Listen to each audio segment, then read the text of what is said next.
Stop trying to save people who don't want to change. I used to think that loving somebody meant that it was your responsibility to help them overcome challenges or be a better person or to see situations in a new light. This leads to a very uncomfortable cycle of you putting your all in supporting someone and doing the most and getting invested in their progress and their successes, only to be disappointed again and again and again. So no, loving someone does not mean that you have to change them or help them change for the better. Hello everyone and welcome back to my channel. I'm Bianca and I'm here to help you with all things health, healing, and hot girl living. So if that sounds like something you're interested in, go ahead, click that subscribe button and stay tuned for the rest of the video. So if you're anything like me, you want people to be the highest versions of themselves. You see the potential in people. You get really excited when they reach out for help or if they let you into part of their life that they're currently struggling with. If you're anything like me, you rush into fixer mode or hero mode. You want to do anything and everything you can to help encourage growth or positive change in the person that has been so vulnerable with you as to share their current experience. However, going too far with this savior complex can be detrimental to your own well-being because you can get overly invested in the person that you're coaching or helping or guiding through this process, only to be disappointed if they don't follow through or they don't actually have long-lasting change. Now, unfortunately, I have too many examples of this in my life to count, but I'll give you a few to help you get a better sense of what I mean and see if you're falling into this trap as well. One example I have is a dear friend of mine. We were in high school together and we did lots of after-school activities together. We had a very tight-knit friendship. At one point, I did consider her a best friend. Now, what happened is, unfortunately, this friend of mine lived in a very toxic and abusive household. I, of course, am very defensive of my friends, and I love them so much. I love the people in my life so much and so dearly that if they're struggling with something, I want to fix it, or if I can't fix it, I want to encourage them to fix it. So what I would do is have multiple conversations with this friend. Hey, this isn't the right home for you. You're not accepted here. You're not valued here. You need to move out. You need to take those steps, save your money, and leave so that you can get on with your life and be in a positive, high vibrational atmosphere where you're not constantly being dragged down and abused. But did she leave? That's right. She did not leave. She is still living in this household to this day and refuses to acknowledge the true abuse that she has to undergo. I don't want to judge her and say that I would do X, Y, and Z because at the end of the day, I have limited insights into what her life is really like at home. All I know is what she tells me. At a certain point in time, I grew tired with encouraging her to change and leave and leave and leave because it was falling on deaf ears. She wasn't gonna leave. She still hasn't left. Lord knows when she's gonna leave. But this is one example of trying to get someone to see their perspective in a different light and them not making the leap to introduce that positive change into their life. Another example, classic example, is partnerships. So with my ex-relationship, moment of silence for how tragic that time period in my life was. Okay, thank you. So with my ex-relationship, when we were first together, he was a stock trader. What does that mean? He traded options on the stock market. He would log on his computer around 7 a.m., study the market, and then trade stocks in milliseconds or seconds and try to profit off of this. So when I met him, I wasn't really sure what trading really meant, and I just kind of, stayed out of it because I didn't have much insight. But the longer we were together, the more that I saw that this career path, or if you can even call it a career path, for me it's an addiction, a gambling addiction. For him, it was a very fulfilling career. About 6 to 8 months, I first raised my concerns with the effects that this work was having on his mental health. Because one day he would be super gloaty and happy and victoriously announce to Instagram and his friends and myself that he had gotten $2,000 in that day.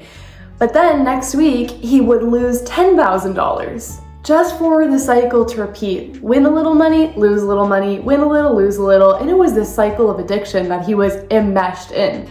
So I told him, you need a change. You cannot trade. It was affecting our relationship so negatively that I threatened to leave him over it. And what happened?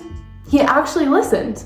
He stopped trading, he focused on another part of his career, and he ended up more than tripling his income within 6 months of ending his trading.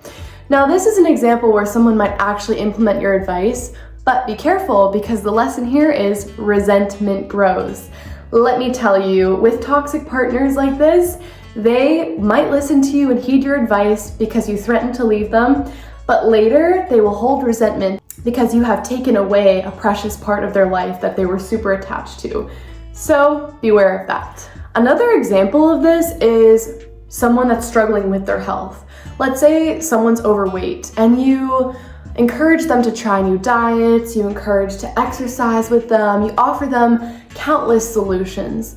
But at the end of the day, they might try something and it doesn't stick. Or someone that's struggling with their mental health. Maybe they had a super abusive childhood and there's traumas that are lingering from that, but they refuse to go to therapy. You see in these scenarios how frustration can build because you really want someone to live a happier, more fulfilled life, whether that be physically in their body by being healthier or mentally. There's very simple, easy solutions, but they might not choose to make those changes.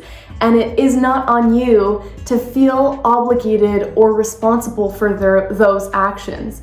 You can try as long as you want, but unless they want to change, they're not going to change. So let's talk about 3 reasons why some people refuse to implement positive changes in their life.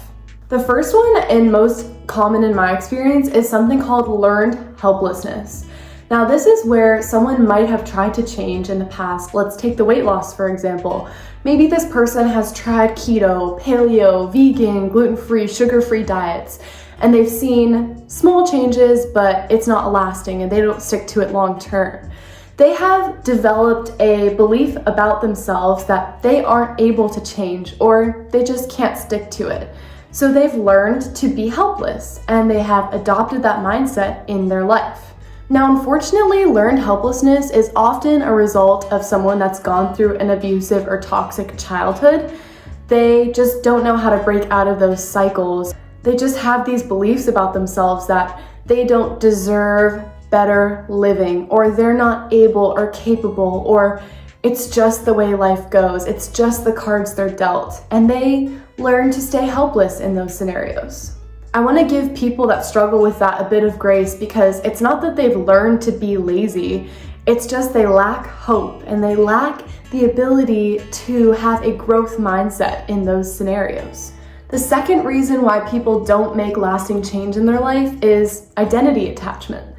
Sometimes people are just really attached to the identity they have. Let's take the trauma, for example. Maybe someone has become so comfortable with living in a fight or flight state that that becomes part of their identity. My ex-partner, for example, was raised in a highly abusive, alcoholic household. And what did he learn? He learned that that's just who he is. He was better for it. But at the end of the day, that identity wasn't serving him in his adult life and allowed him to continue making choices and repeating patterns that weren't serving his highest good. People who are attached to these identities don't want to change because change is scary and it means they have to shed that identity that they once held onto so closely. Changing or redefining who you are is difficult and vulnerable for anyone, but it's even more difficult if you've been through a tumultuous, uncertain childhood like my ex. The third reason why people choose not to change is something called cognitive dissonance. This is a psychological phenomenon where people feel tension when their actions and beliefs don't align. Let's take the weight loss, for example. Somebody who is overweight and needs to make a change, they might minimize how overweight they are or rationalize with themselves and think it's not that bad, or I'm not that overweight, or my lifestyle's not that affected, so that they don't have to make a change, so that there's no tension. Because what would happen if they did acknowledge the change they needed to make fully and internalized it? They would feel tension between their belief and their action. Their belief would be, I'm not living at my highest potential and I'm overweight and I need to change that. but their actions are not supporting that belief. Their actions are continuing to overeat or continuing to live a sedentary lifestyle.